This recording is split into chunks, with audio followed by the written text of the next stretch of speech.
Okay, card tracking exercises, card tracking and convergence exercises.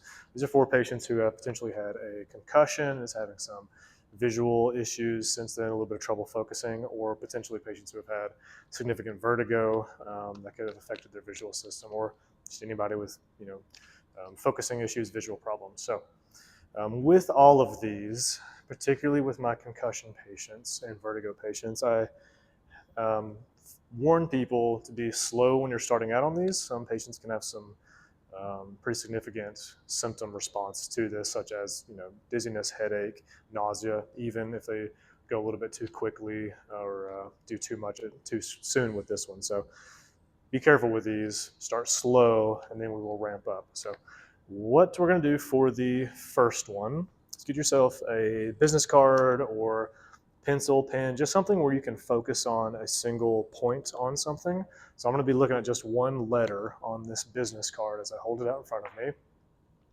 I'm going to bring that in until that letter gets a little bit blurry or splits into double. So when it goes from just a clear single letter into double, that's where I'm going to stop. I'm going to go back out with it, and I'm going to come back in.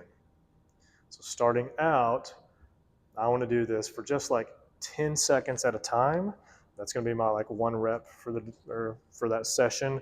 Make sure that you're not too nauseated by it or getting a headache from it, anything like that. As you get a little bit further down the road, you can push that to 20 seconds, 30 seconds, do a full minute of it. This one is called Convergence. So it's your eye's ability to converge on a single target as it's coming in. Usual range is somewhere like 4 to 6 inches, somewhere in that area.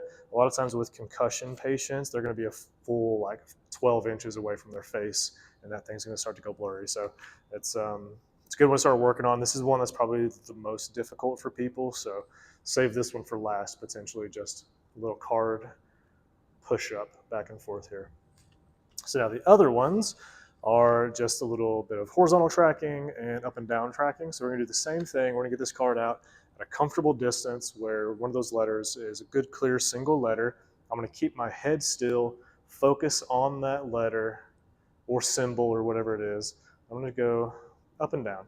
Now, kicker with this, start slow with the motion, but to get a true stimulus that you want, you need to end up going pretty fast. So you got to challenge your eye's ability to track. So after a while, it should look something like this.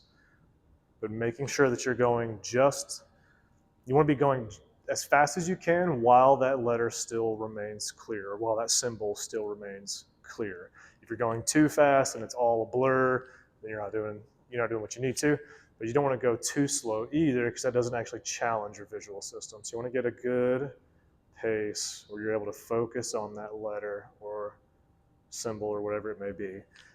Same thing, start with about 10 seconds and you can slowly progress from there.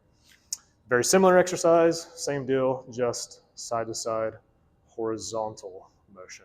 And it doesn't have to be a really big, all the way up and down. We're not challenging the very edges of your visual field. It's just right here, just so as long as you're crossing horizontal midline and vertical midline back and forth, that's all I'm looking for there. Then there's also, once you get to those, you can keep card in the same position and do head motion up and down. And again, I want to go quick enough that I'm challenging my visual field, but not so fast that it's getting really blurry. So to review, we've got convergence, a little in and out. We've got card up and down, side to side, and we've got head up and down, side to side. So start slow and just for a handful of seconds on all of those. And then from there, there's all kinds of different tasks we can start throwing in where you're doing tasks with your arms while you're trying to focus on a single object.